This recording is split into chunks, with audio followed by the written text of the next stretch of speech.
High guys welcome to my new video it's me Purnima अन्त चाहिँ मेरो दिनको सुरुवात पनि भइसकेको छ हो।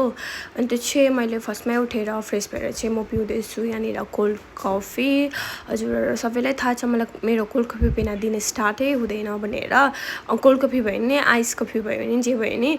अन्त चाहिँ त्यसको बादमा म फ्रेस भएँ नुहाएँ होइन। अन्त नुहाइसकेर चाहिँ लुगासुगा धोइसकेर सुकाउनु पनि गएँ अन्त अरू कामहरू गरेँ। अन्त चाहिँ मेरो चाहिँ मैले चाहिँ नाइकाबाट सामान अर्डर गरेको थिएँ अन्त त्यही आएको छ। म त्यही देखाउँदैछु तपाईँलाई के मगाएको छु भनेर। अन्त चाहिँ फर्स्टमा चाहिँ मैले यो मेकअप रिमुभर मगाएको थिएँ होइन। अन्त चाहिँ त्यसको बादमा एक दुईवटा गिफ्टहरू आएको थियो।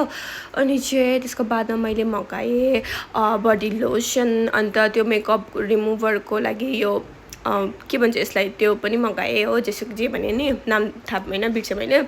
त्यसको बादमा चाहिँ सिरम अनि चाहिँ बडी वास मगाएको थिएँ मेरो सकिरहेको थियो। यो चाहिँ न्यू रहेछ दामी हुँदो रहेछ। अन्त चाहिँ त्यसको बादमा चाहिँ मलाई के गर्नुभयो अन्त मैले खाना नि बनाइनँ अल्छी लाग्यो। अन्त चाहिँ मैले पिउँदैछु यहाँ पिच आइस टी। अन्त पिच आइस टी पिसकेर चाहिँ म रेडी भएँ अफिस जानुको लागि। अब अफिस त जानु नै पऱ्यो गाइस किनकि म एक दिन पनि एब्सेन्ट गर्नु सक्दिनँ किनकि म अफोर्ड गर्नु सक्दिनँ गाइस जानैपर्छ अफिस होइन किनकि स्यालेरी काटिन्छ। अन्त चाहिँ मेरो आउटफिट देख्न सक्नुहुन्छ मुड जस्तो सुकै भयो नि तर गाइस म अफिस चाहिँ म हिरोइन भएरै जान्छु है तर।